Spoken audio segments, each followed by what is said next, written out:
Hey, hi, hello. Welcome to Diana Emerson. Today we're listening to Horror in the Dark. They were your typical, everyday, fun-loving teenagers. Derek and Leona hadn't come home. It was terrifying out there at night. It was cold black. You couldn't see anything. Approximately 100 feet from the truck, the deputy discovered a body on the ground. She was nude, had her arms by her head. I thought nobody could get away with this. But I learned that you can.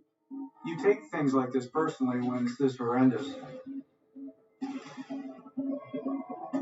All these years later, we were kind of back at ground zero again, starting over. But we weren't done. If that person's out there, We were doing anything to try and figure out who did it. Nobody ever gave up.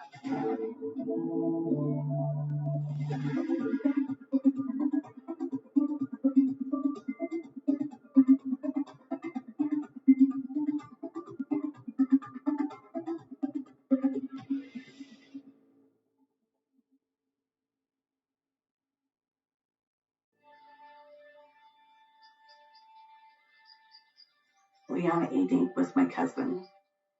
After Leona and Eric were murdered, not knowing for all those years was really hard. Have you ever told this story before? No, we've never told Leona and Eric's story.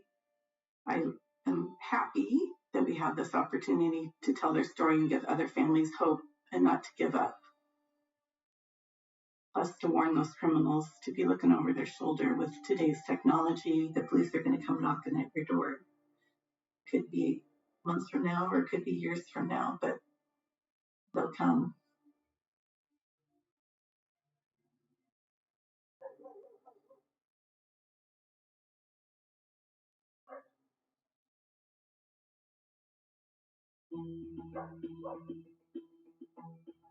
It's early June.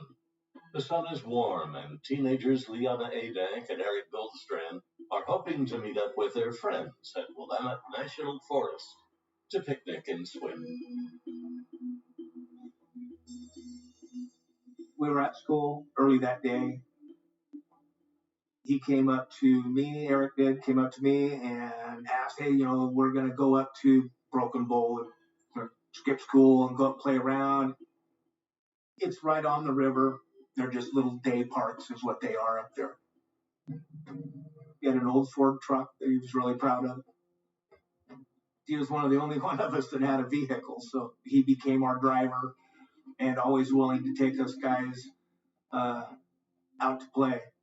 It broke down quite often. I had already skipped every class I could skip. I just thought I couldn't go.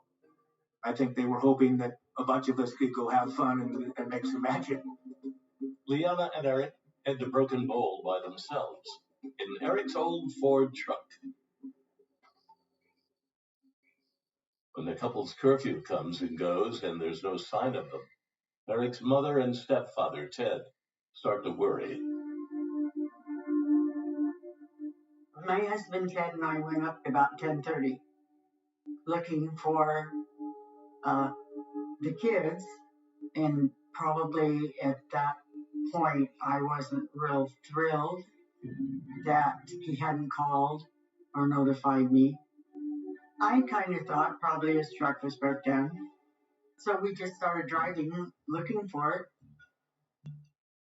Broken Bowl campground it's heavily wooded, thick underbrush. There were picnic areas that were divided by trees and underbrush. It was close to the Fall Creek. We found his truck at Broken Bowl. It was the only truck in the parking lot, parked right up next to this sidewalk in front of the picnic tables, with no lights anywhere except one light. It was pitch black. All their stuff was in the pickup, except their swimsuits and their fishing poles. And so they had to be somewhere, either hurt or whatever. So we started calling their names. and looking for, hoping that it wasn't anything horrible. It was terrifying out there at night. It was cold black. You couldn't see anything. You couldn't see in front of your face. And when we couldn't find him, is when we went down below and called the sheriff's department. They just asked us to wait. And then we parked by his truck. Sheriff's office received a phone call from Eric Goldstrand's parents that Eric and Leanna are missing up in the Broken Bowl recreational area. A deputy and a trainee head up that way. Ted and I just sat in the truck and held each other waiting for the police to get there. What the police really thought was that he was lost. He wasn't lost. Eric knew the woods very well. He'd been in the woods all his life. He wasn't lost. I couldn't say what if Eric said. I said, what if the very ultimate has happened? The deputy and his recruit arrived at approximately 2:30. They examined Eric's truck. This particular campground had no artificial light at all, so all they had was their flashlights. Approximately 100 feet from the truck, the deputy discovered a body on the ground, and it was that of a young woman. She was lying on the picnic area on her back. She was nude, had her arms to her sides up by her head.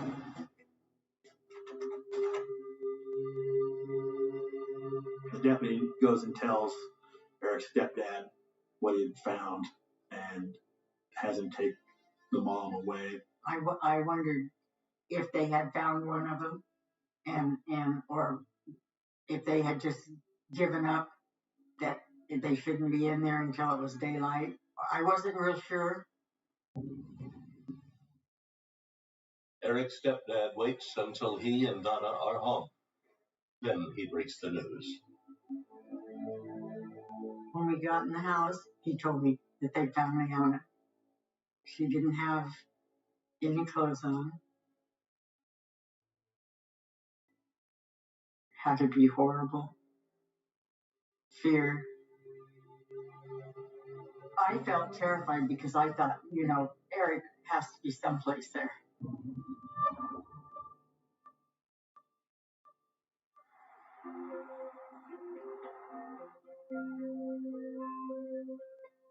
You could never get away from Eric's smile. He had a beautiful, beautiful smile. He was gorgeous. He liked to play football. He loved his friends. To a real sweet girl who I like a lot. Your friend, Eric. Real sweet girl. Sound like we were 12.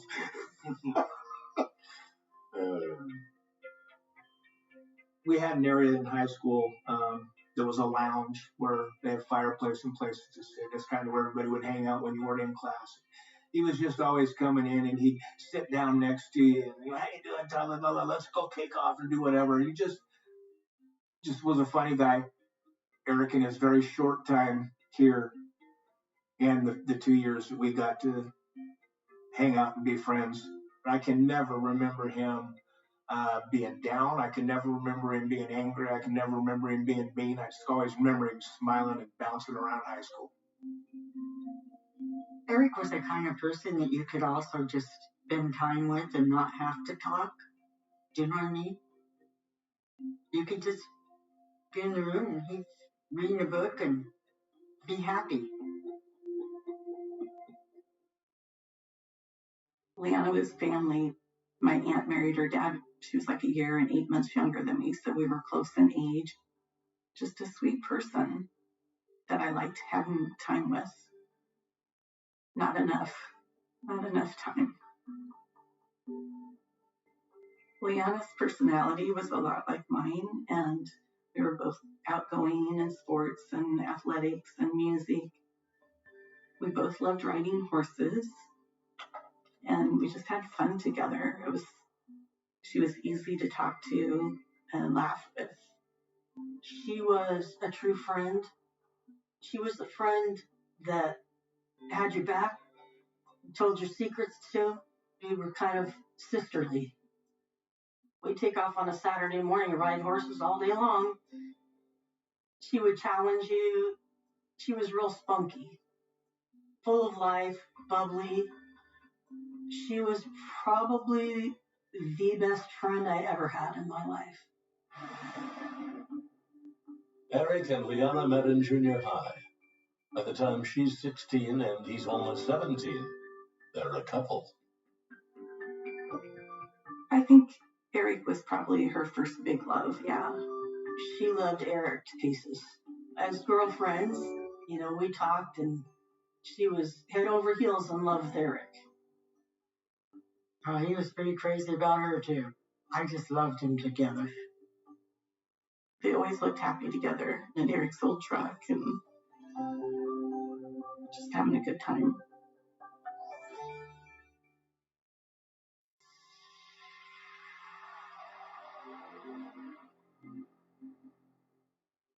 At the campground, police secure the area and decide not to move the body in the pitch dark and disrupt the crime scene. At the time, I was working patrol graveyard, quite a few miles away from the scene. I specifically remember when the call came in. It was an unusual one where a young person had been discovered.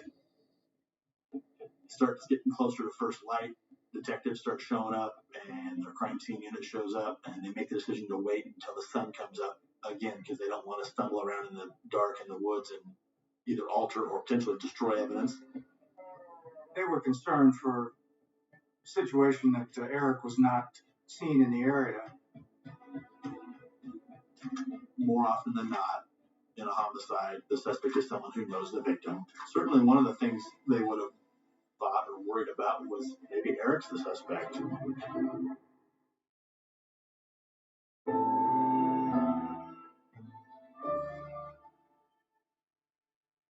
You don't know if there's still a suspect in the area.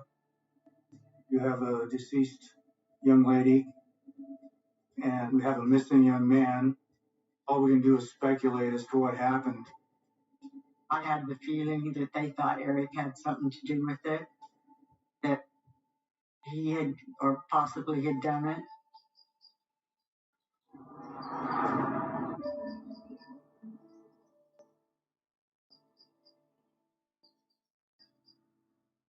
As the sun rises, the crime unit begins to process the scene. They look at Leanna's body. Her two-piece swimsuit is off of her, laying on the ground next to her on the other side. There's a towel laying near her shoulder, a watered-up towel on the picnic bench. Immediately, you would assume that there's been a sexual assault in addition to the homicide. Investigators search the area when they find that this tragedy is much worse than they initially thought. At approximately 6:20 in the morning, evidence techs found Eric's body approximately 25 feet from Leanna's body, and he was in the bushes next to a fallen tree, and he had also been shot. You take things like this personally when it's this horrendous. It really motivates you to try to find out who did it. We had deputies and search and rescue people search the entire area, and also we had roadblocks up. We had a helicopter up there that surveilled the area also. There was nothing that was obvious as far as potential suspects. Unaware that detectives have found their son, Eric's family anxiously waits for news. We just had to wait. They did come that morning. When I saw the police, I knew. One of the policemen that was there was a personal friend. And when he walked over, he put his arms around me.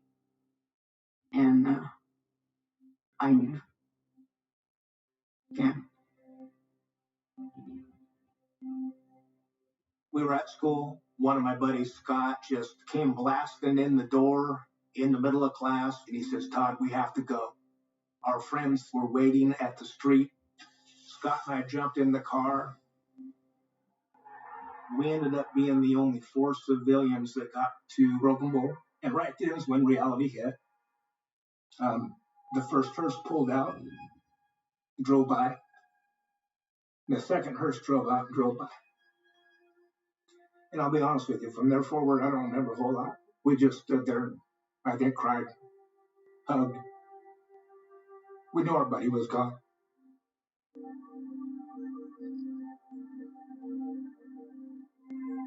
Sorry.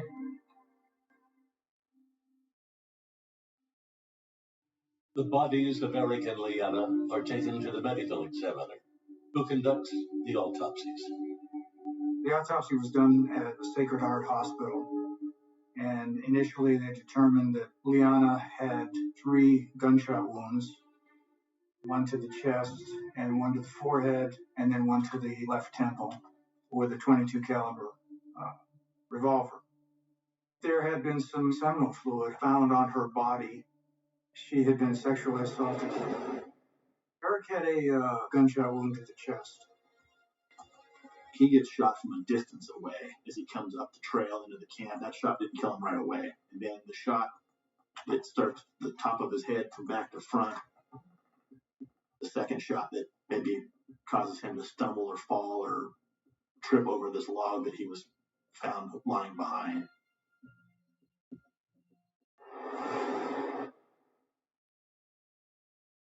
Five days later, family and friends say goodbye to Leanna and Eric. It was a double funeral, and there's probably 500-600 people there. I remember the 2 caskets sitting at the front of the church, and the 2 ministers and all the kids.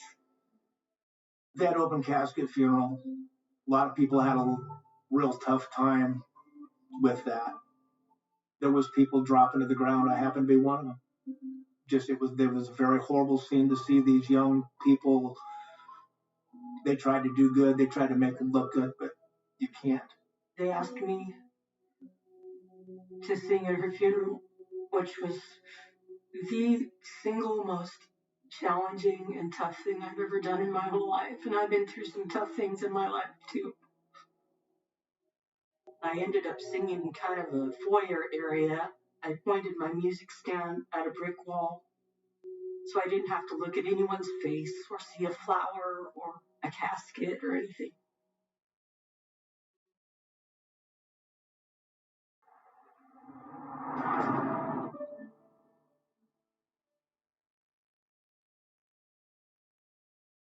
The search for the killer stalls until the sheriff's office receives a tip.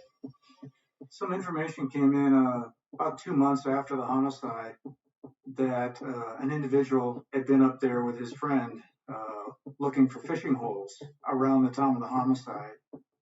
And he had a reputation of being kind of a bully and a braggart.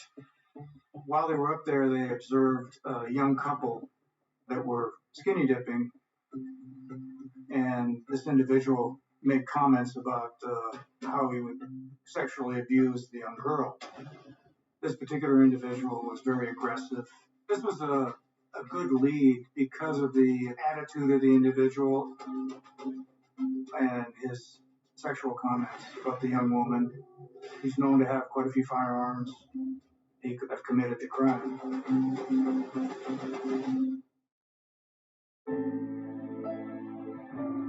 An individual had run across a couple of young people skinny dipping and said that he would like to sexually abuse the young woman.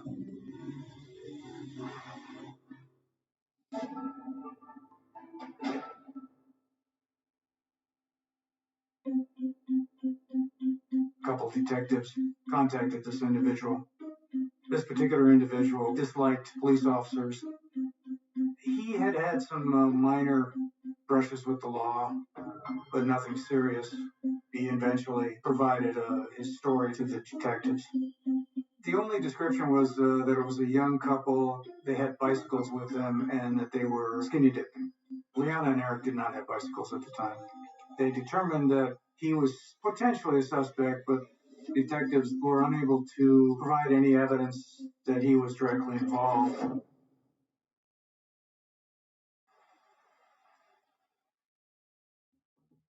Just as leads begin to grow scarce, a promising suspect emerges as part of the continuing sweep of ex-offenders and parolees. He was a subject named Dwayne Little. Dwayne Little had been arrested as a teenager in 1964. He was convicted in 1966 of murder and rape of a young woman. Then he was paroled in 1974 and arrested again shortly after that for felony possession of a firearm. And he was again paroled in 1977, just prior to our homicide. He was, I believe, living in Portland at the time. Given his history and his proximity to the area, he was considered a prime suspect. Dwayne Little was interviewed, and he said that he was working swing shift on June 9th at the time of the homicide. Detectives confirmed that he was working in Portland at that particular time. That's an hour and a half, 2 hours away. And there's basically no way he could have committed the crime. You get a lead that looks promising, you do get excited. And it's a disappointment when it turns out to be not quite what you expected. After months of interviews and polygraphs, police have no suspects. And the case of the carefree teens goes colder than a freezing rain in Oregon winter.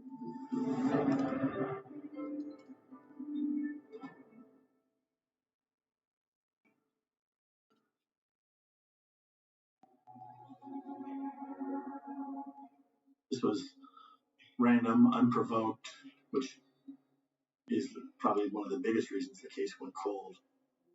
Within the year after it happened, your investigators, detectives run out of leads to follow up on it. It kind of gets put on a shelf, and then it kind of goes cold. In the beginning, I thought, nobody could get away with this. But I soon learned that you can. The first Mother's Day was, that was hard.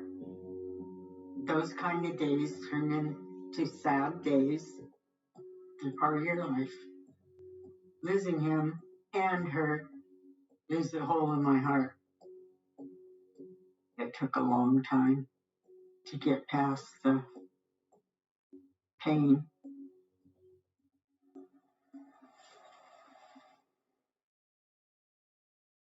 As years and decades go by, forensic science begins to transform the work of the police. So in the mid-90s, the detective who was managing the case learned about DNA. It was a kind of a new tool for law enforcement then. She looked at what had been collected back in 1977. She had 2 towels that had seminal fluid on them. The State Police Crime Lab tested it and extracted a male DNA profile. We ended up submitting the profile to CODIS, which is a national database run by the FBI, hoping that we would get a match. If we could match the DNA, we could identify the individual that had killed Leon and Eric. DNA was going to catch up to him.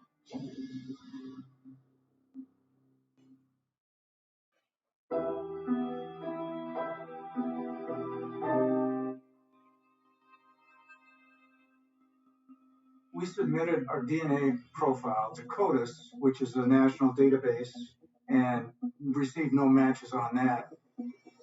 It's disheartening when you don't get a CODIS match. Your donor, your suspect, has never been convicted of a felony or a violent crime, so the government has not taken his DNA. Tell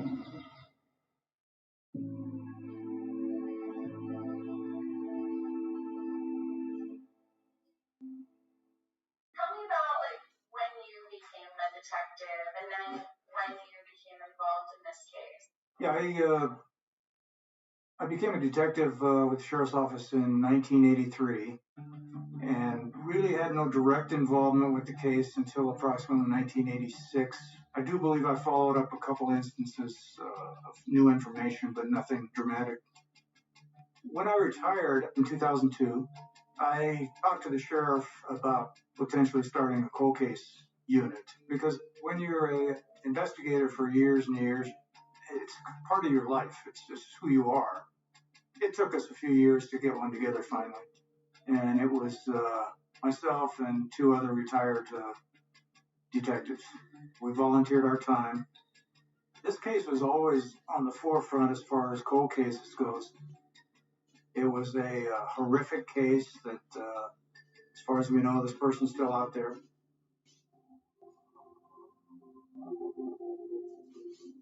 You can't help after all those years of losing some amount of hope.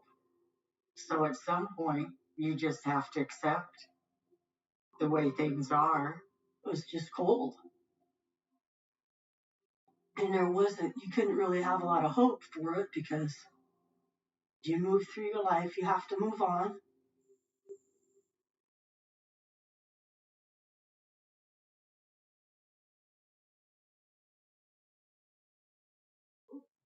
We're volunteers, but each one of our cold cases is assigned to a full-time detective. I was assigned the case in 2014. It was already 37 years cold. Kurt and I frequently talked about the serial killers that were running around in the Northwest in the mid-late 70s. Maybe our double murders down here at Broken Bowl was someone who'd done this before. It was such a cold-blooded killing that this was probably not the person's first time. So shortly after this case was assigned to me, Kurt got a tip from another cold case detective in Northern California in Santa Barbara County about a guy named Thor Christensen, a serial killer in the late 70s. Thor Christensen, his method of operation was to pick up hitchhiking young women and drive them to a rural area and shoot them in the temple with a .22 caliber revolver. And then he would sexually assault them post-mortem, leave the bodies there. And he did this on at least 3 occasions. There were a lot of similarities there to our case. And we discovered that Thor Christensen had actually been in Eugene in June of 1977, which is the month of our homicide. Christensen is a strong suspect, but not a perfect one. Eric Goldstrand was also murdered. And our thought was Liana was attacked in the campsite or the picnic area first, while Eric was away down at the creek. The killer didn't realize Eric Goldstrand was there, and then he gets surprised. Now this witness shows up that he can't let get away. It was too many coincidences for us to overlook. It was consistent enough that it got our attention. There was another situation in Los Angeles where he had picked up a prostitute. He was going into the Hollywood Hills, and she was able to escape. Approximately 3 months later, she was in a bar in Los Angeles, and she saw Thor Christensen walk in, at which time she called the police. He was taken into custody, charged with attempted murder.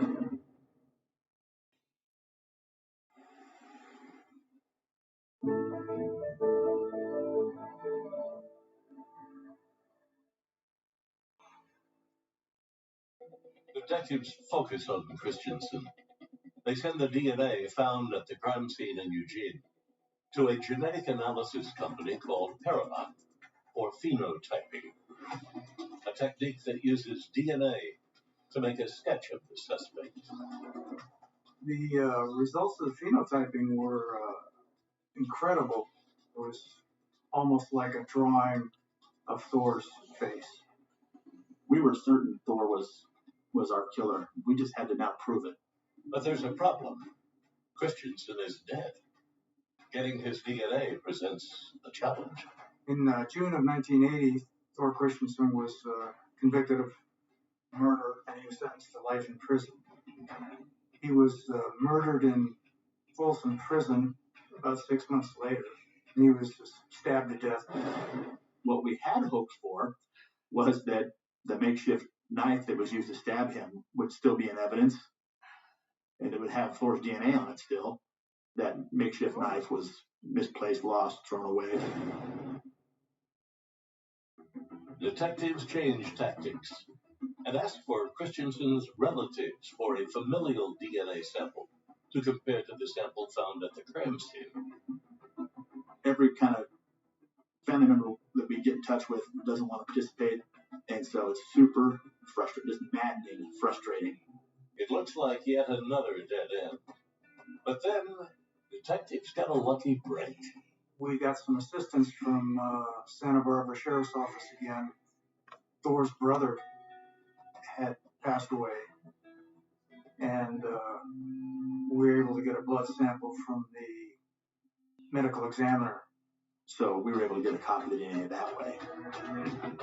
We were very excited, hoping that we would get a match, a familial match. Once we submitted that, thinking that this was going to be it. We're excited. We're just waiting, watching the clock tick by, waiting to hear back from the crime lab that it's a match. For sure. It has to be him.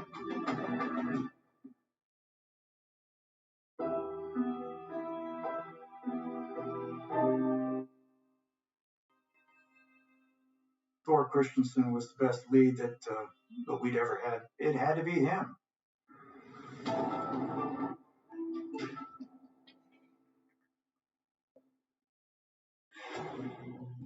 When we initially got the results, I thought somebody must have made a mistake. Kurt calls me and tells me it isn't Thor. I didn't believe him. Like, legitimately did not believe him. I'm like, no, you're wrong. They're wrong. And he's like, no, there's like no familial match. It was upsetting, but we weren't done.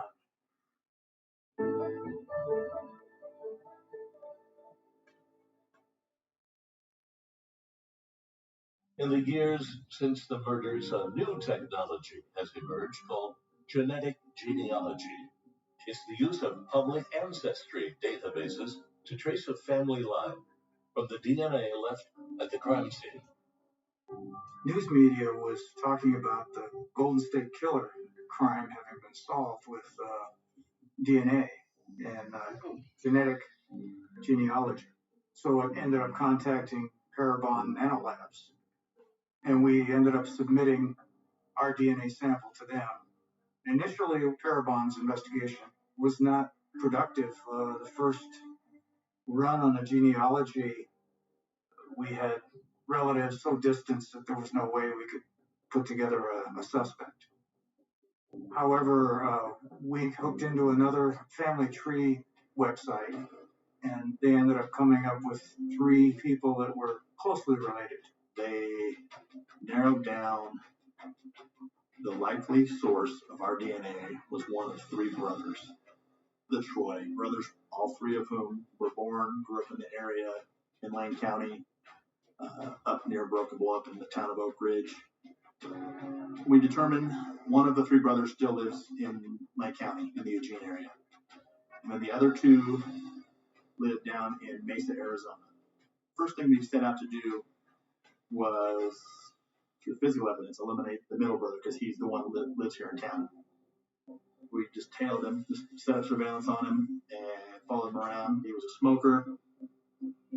When the middle brother flipped a cigarette butt out his window, partner fell in behind him, snaps up cigarette butt, and submits the evidence to the lab to be tested.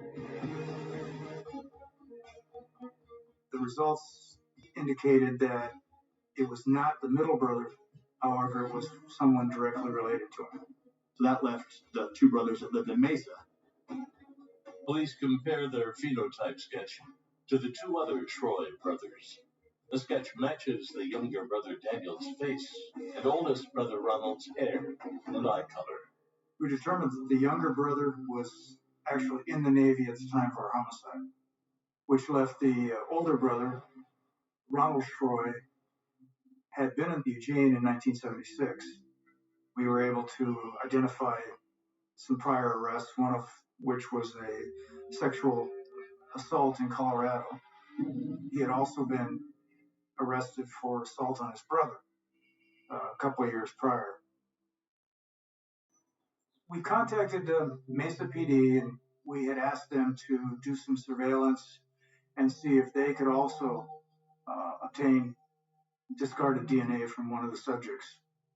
Unfortunately, the situation there was that they were living in a gated community, and they rarely left their home. On February 24th of 2021, I was headed out the door for a totally unrelated shooting investigation, and my cell phone rings, and it's from the Mesa PD detective. So I answered, and I'm carrying my bags out to my truck, and she says, "You're not going to believe this. There's been a shooting at the Shroy house." My gut just sinks.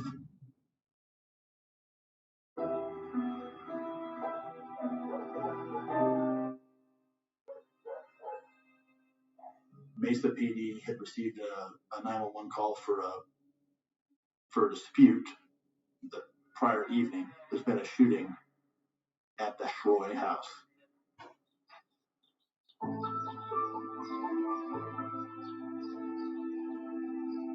Mesa PD get there. The house is pretty tore up. It was a pretty vigorous physical dispute the two brothers were having.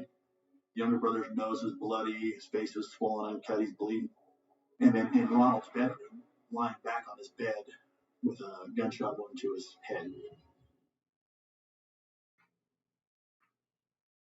So initially, Mesa PD, not knowing for sure what happened, treated it like a homicide. Then the medical examiner did the autopsy, and they determined it was self-inflicted gunshot wound. I was not expecting that. Lead suspect Ronald Troy's suicide doesn't prove his guilt, but it does give investigators a key piece of evidence. The Mesa PD detective got DNA from Ronald because he was deceased. We submitted that DNA to an Oregon crime lab, and it was a perfect match for Ronald Shroy. It's him. 100% it's him. I 100% believe that Ronald Shroy killed Leon and Eric. So Kurt and I go down to Mesa and we meet up with the detective, and she takes us to the younger brother's house. And when we pull up, he's sitting out on the front patio area of this trailer house. We recorded our interview with him, and he was a little surprised that Kurt and I were there. And then when we introduced ourselves, he really didn't understand why we were there. Mind if I sit down? No, go ahead. My name's Chad. I'm a detective with the Lane County Sheriff's Office, and this is my partner, Kurt. We're investigating a cold case. We got some information that maybe Ron was associated with some violent crime. Do you know anything about anything that he may have been? No, I don't. Okay. And so we talked to him for about an hour and a half, hour and 45 minutes. And he was very forthcoming. He was emotional on and off through our interview. Ron always wanted to be dominant. There was talk about some other type of abuse, historical abuse with him. Ron was a very abusive person. Okay. He enjoyed it. He had some sexual appetites that were really not a lot. Okay. We have found his DNA and some old evidence that was preserved from way back in the 70s. And it was up at Broken Bowl Campground. It was a double homicide. You knew that Ron was suspect. Yeah, we weren't ready to be down here yet at that point. So it's just too bad. I never heard. I was gone at the time. I guess 77. I was in the Navy a couple of years already. Mm-hmm. There was just two high school kids. They were up there fishing, basically. And well, I'm sorry. Well, it's not. I'm sorry. We're sorry. Yeah, we feel bad about having him up here. He didn't really know about the murders up at Broken Bowl. He didn't know about Leona and Eric. We learned that it didn't work. They just sat at home and watched TV most of the time. And both he and his brother watched true crime shows quite a bit. Every week there was an old case that was being solved with DNA. We were sitting in there and watching the TV, and they had one of these ancestry DNA commercials on TV, and I mentioned to Ron, I thought I might like to do that. Well, he about hopped out of the seat and blew his top. So I didn't do it. And I think both Kurt and I at the same time in our heads are thinking, he says that kind of contemporaneous to the conversation about them watching true crime documentaries. And Kurt and I kind of look at each other, and so there's no way for us to know for sure, but it's my belief that Ronald was worried that DNA was going to catch up to him.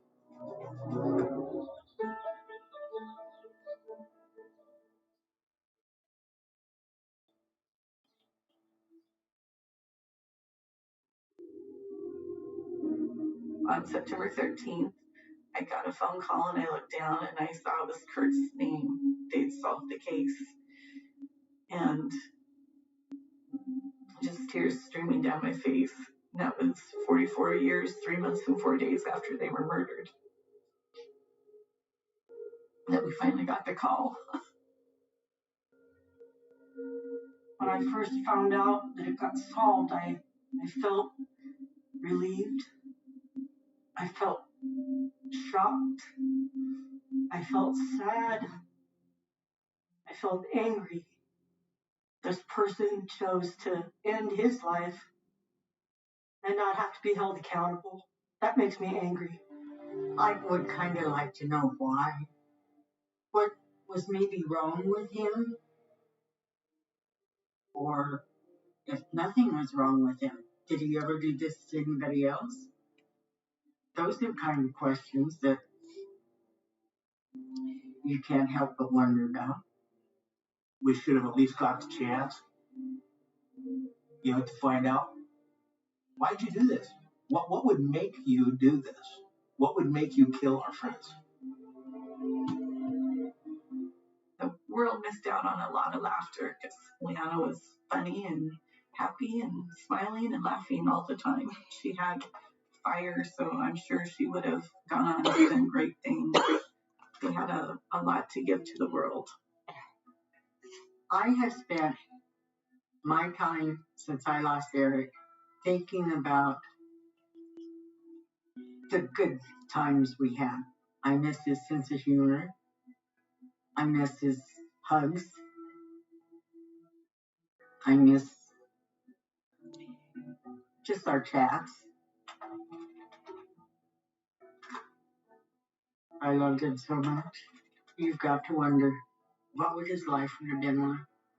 Maybe they'd have gotten married and had a wonderful family. We missed a lot.